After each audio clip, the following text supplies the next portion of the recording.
बिस्मिल्लाहिर्रहमानिर्रहीम, अस्सलाम वालेकुम। मैं हूं मोहम्मद उस्मान। आज की वीडियो में हम प्रोबेबिलिटी का जो कि चैप्टर नंबर 6 है उसके क्वेश्चन नंबर 6.34, 35 और 37 को सॉल्व करना सीखेंगे। इंतहाई आसान क्वेश्चन है, इंटरेस्टिंग भी है। आइए क्वेश्चन नंबर 6.34 की पहले स्टेटमेंट को पढ़ते हैं, उसको समझने की कोशिश करते हैं कि राइटर ने हमसे क्या डिमांड की है। According to question number 6.34, writer ने हमसे कहा 3 cards are drawn at random from an ordinary pack of 52 cards. कि आमतौर पे यूजुअल जो 52 कार्ड्स का हमारे पास एक डेक होता है, ये जो 52 पत्ते हैं हमारे पास, इसमें से 3 कार्ड्स की सिलेक्शन करनी है। अब करनी किस तरह से, आगे स्टेटमेंट को पढ़ के वाजे हो जाएगा। Find the probability that they will consist of a jack, a queen and a king.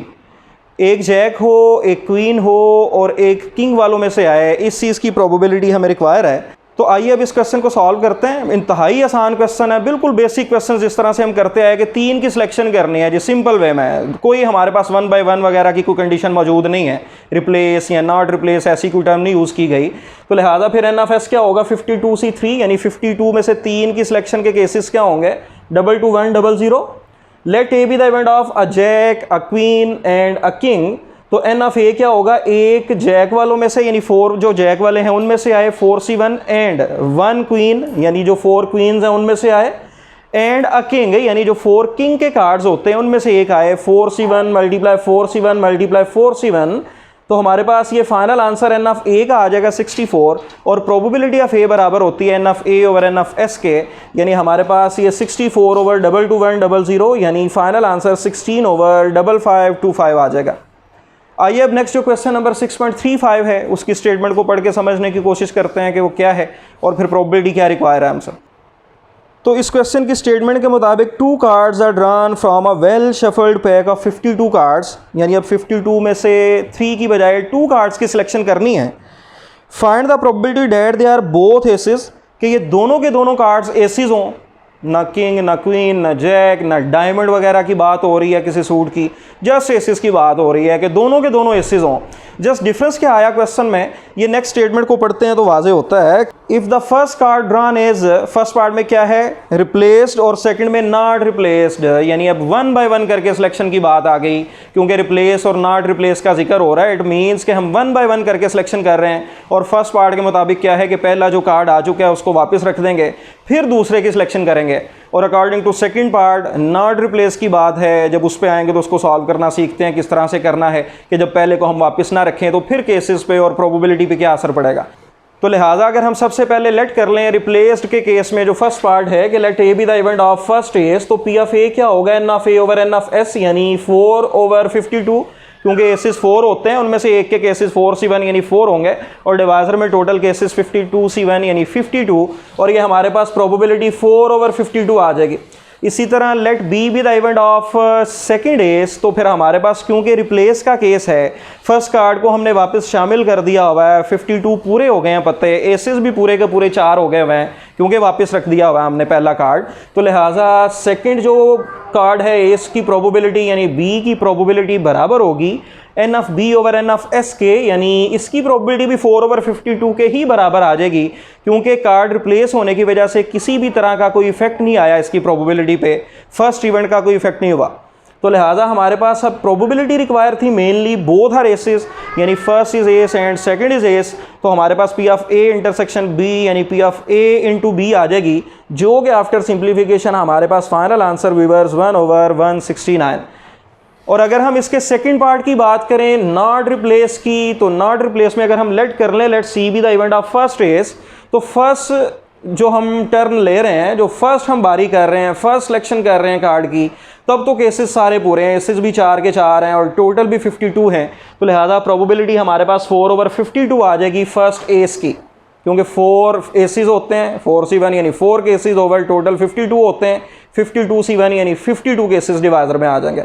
और let D be the event of second ace की अगर बात करें तो अब ये चेंज आएगा, क्योंकि हमारे पास ये नॉट रिप्लेस का केस है, तो लिहाजा अब एसिस में से भी एक कम हो चुका हुआ है, जो पहली बारी पे हमने एस निकाला तो एसिस में से भी एक कम हो गया, और टोटल में से भी एक कम होने की वजह से 52 की बजाय 51 बाकी बच गए हुए हैं।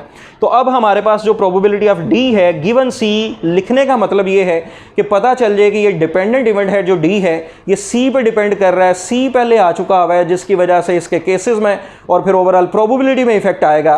तो लिहाजा हमारे पास probability of D given C बराबर होगी एन ऑफ डी, यानी सेकंड एस के केसेस ओवर टोटल केसेस। और सेकंड एस के केसेस किस तरह देखने हैं, सी पहले आ चुका हुआ है यानी फर्स्ट ड्रॉ पे फर्स्ट टर्न पे एस आ चुका हुआ है और नॉट रिप्लेस की वजह से उसको निकाल दिया हुआ है, तो फिर एन ऑफ डी क्या बचेगा 3C1 यानी 3, और ओवरऑल केसेस 51C1 यानी 51 होंगे, यानी 3/51 आ गया। और हमें प्रोबेबिलिटी फिर रिक्वायर है बोथ आर एस, यानी C इंटू डी की प्रोबेबिलिटी चाहिए। तो probability of C intersection D की प्रोबेबिलिटी यहाँ पे बराबर होगी P of C into P of D given C, और जस्ट आंसर्स पुट करेंगे P ऑफ C और D गिवन C के, तो हमारे पास ये फाइनल आंसर आ जाएगा 1/2 ये हमने प्रोबेबिलिटी व्यूअर्स फाइंड कर ली नॉट रिप्लेस्ड के केस के। बार बार ये क्वेश्चन तरतीब से करने का मकसद है कि अब आपको बड़ी अच्छी तरह से प्रैक्टिस हो जानी चाहिए बेसिक प्रोबेबिलिटी के क्वेश्चंस की। कोई भी मसला अगर हो फिर भी आप कमेंट्स में पूछ सकते हैं। प्रीवियस वीडियोस को पहले देखें न्यूमेरिकल क्वेश्चंस की, उससे पहले थ्योरी को भी डिस्कस करें, और अगर कोई मसला है तो कमेंट्स में पूछें ताकि अब ये इस टॉपिक में आपको कोई मसला ना हो। अब बात करते हैं नेक्स्ट क्वेश्चन नंबर 6.37 की। क्वेश्चन नंबर 6.37 इंतहाई इंटरेस्टिंग क्वेश्चन है। 3 मिसाइल्स का जिक्र है, उनके टारगेट को हिट करने की प्रोबेबिलिटी, जिस टारगेट पे उनको फायर किया जाए उसको हिट करने की प्रोबेबिलिटीज गिवन है। हम लेट कर लेते हैं, let A be the event of first missile hits the target, let's B be the event of second missile hits the target, और let C be the event of third missile hits the target. तो ये probabilities हमें 3 missiles की given है। आइए statement को पढ़ते हैं और फिर उसके बाद उसको सॉल्व करना सीखते हैं।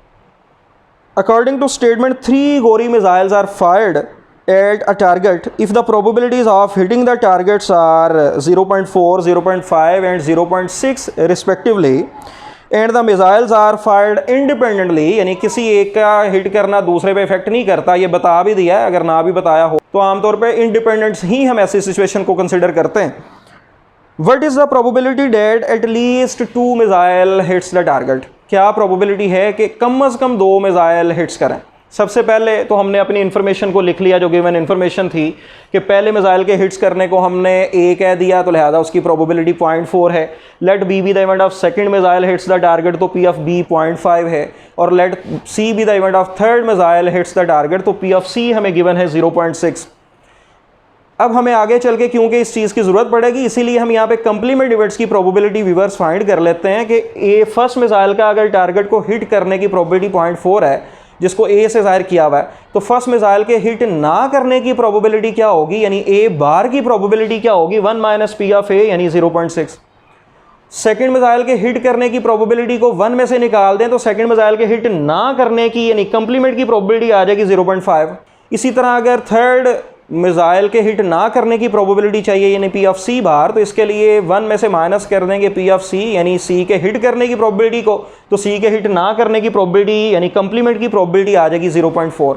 अब हमें रिक्वायर थी असल में probability at least 2 missile hits the target. तो सबसे पहले तो इस टर्म को अंडरस्टैंड कर लेना चाहिए कि एटलीस्ट 2 मिसाइल हिट्स का मतलब क्या है कि कम से कम 2 हिट करें, यानी 2 हिट करें या तीनों हिट कर जाएं, ये हमारे पास केस है।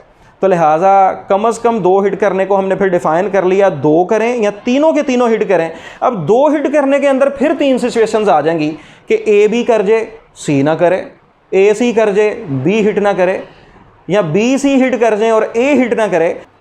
तो लिहाजा प्रोबेबिलिटी ऑफ एटलीस्ट 2 हिट्स के अंदर फिर हमने बात कर ली कि या तो फिर ए भी हिट कर सकते हैं सी ना करे, या बी सी हिट कर जाएंगे ए ना करे, या फिर ए और सी हिट कर जाएं और बी ना करे।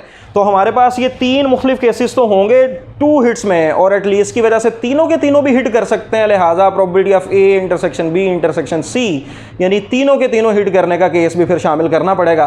तो लिहाजा प्रोबेबिलिटी ऑफ एटलीस्ट 2 हिट्स बराबर होगी ए बी हिट करे सी ना करे, या यानी प्लस ए सी कर जाएँ बी ना करे, या यानी फिर प्लस का साइन ए ना करे बी सी हिट कर जाएँ, या फिर तीनों के तीनों हिट कर जाएं। और ये क्योंकि इंडिपेंडेंट इवेंट्स हैं लिहाजा P of A intersection B intersection C bar बराबर होगी P of A into P of B into P of C bar.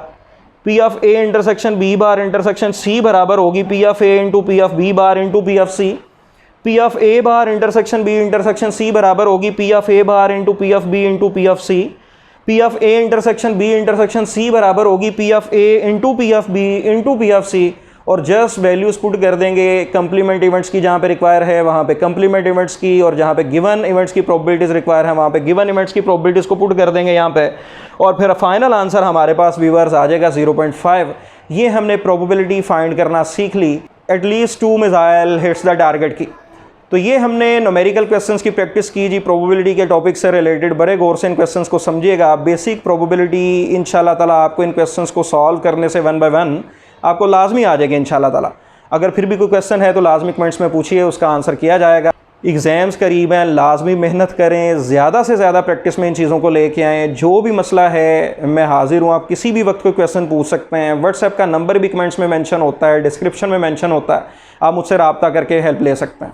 Next video में इंशाल्लाह ताला मिलते हैं नेक्स्ट टॉपिक के साथ। तब तक के लिए इजाज़त दीजिए। बहुत शुक्रिया। अल्लाह निगहबान।